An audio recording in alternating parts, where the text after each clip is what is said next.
Medical ક્ષેત્રે આગળ વધવા માટે ધોરણ 12 સાયન્સ 12th સાયન્સ ક્લિયર કર્યા બાદ એમબીબીએસમાં પ્રવેશ મેળવવા માટે આજે નીટની એક્ઝામનું આયોજન કરવામાં આવ્યું છે। વડોદરા શહેરમાં 17થી વધુ કેન્દ્રો પર 6000 કરતાં વધુ વિદ્યાર્થીઓ નીટની એક્ઝામ આપશે। મેડિકલ ક્ષેત્રે એટલે કે એમબીબીએસમાં ભણવા માટે વિવિધ અલગ અલગ સરકારી શાળાઓ અને સરકારી સ્કૂલોમાં સાથે જ વિવિધ શાળા અને કોલેજોમાં નીટની એક્ઝામ આપવા માટે વિદ્યાર્થીઓ માટે બેઠક વ્યવસ્થાનું આયોજન કરવામાં આવ્યું છે। એમબીબીએસના અભ્યાસ માટેના પ્રવેશ માટે નેશનલ ટેસ્ટિંગ એજન્સીની હેઠળ દેશભરમાં નીટની એક્ઝામ યોજાય છે। વડોદરામાં જ્યારે એક્ઝામ આપવા માટે વિદ્યાર્થીઓ આવતા હોય ત્યારે 5 કોલેજ સહિત વિવિધ 17 શાળાઓમાં 6200થી વધુ વિદ્યાર્થીઓ આજે પરીક્ષા આપી રહ્યા છે।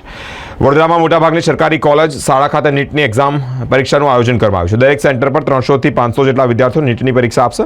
વડોદરા શહેરમાંથી અંદાજે 6000 કરતાં વધુ પરીક્ષાર્થીઓ નીટની પરીક્ષા આપી ડોક્ટર બનવાનો પ્રયત્ન કરશે। પરીક્ષામાં પાસ થનાર વિદ્યાર્થીઓ સરકારી કોલેજ અથવા ખાનગી કોલેજમાં એમબીબીએસનો અભ્યાસ પણ કરી શકશે। ડર તો નથી લાગતો કારણ કે મને વિશ્વાસ છે મને આજે બધું જ આવડી જશે।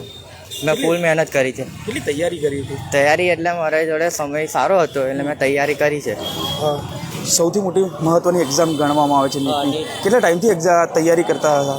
હું ખરેખર કહું ને તો મેં 1 મહિનામાં જ નીટની એક્ઝામની તૈયારી કરી છે કમ્પ્લેટ। સાચું જ કહું છું। આગળ જતાં ડૉક્ટર બનવાનું છે, લોકોની સેવા કરવાની છે, શું મગજ પર શું વિચારીને આ એક્ઝામ આપો? હા, મને વિશ્વાસ છે કે હું ડૉક્ટર બનીશ અને કોન્ફિડન્સ તો હોવો જ જોઈએ।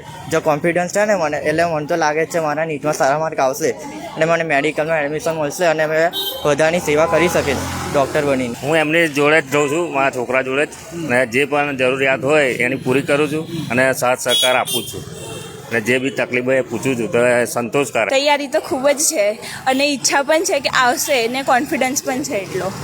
નીટની એક્ઝામ ખૂબ જરૂરી હોય છે જ્યારે મેડિકલમાં પ્રવેશ લેતા હોય। કેટલા ટાઈમથી આ તૈયારી કરતા હોય? 2-2.5 વર્ષથી આ તૈયારી ચાલતી હોય છે। મગજમાં શું વિચાર કર્યો છે કે હવે બસ એક જ વિચાર છે કે બસ મેડિકલ ફિલ્ડમાં જવું છે અને એમબીબીએસ યા બીએચએમએસ તો પાક્કું જ જોઈએ જ છે એમ। લોકોની સેવા કરવી છે? હા, સોશિયલ વર્ક બસ। શું માનો છો કેટલા માર્ક્સ આવશે? કેવી રીતે આ અંદર જ્યારે એન્ટર થશો, પેપર વાંચશો, શું મગજમાં વિચાર્યું છે કેટલા માર્ક્સ આવશે? તો કંઈ નહીં, એની અંદર ફ્રી માઇન્ડથી લખવાનું, જે આપણે શાંત દિમાગથી લખી લેવાનું, જે આમ મગજમાં જે વાંચ્યું છે 2.5 વર્ષની જે પ્રિપરેશન છે એને બસ પૂરી કરો। તૈયારી કરી છે અને મેં એને સપોર્ટ પણ કર્યો છે।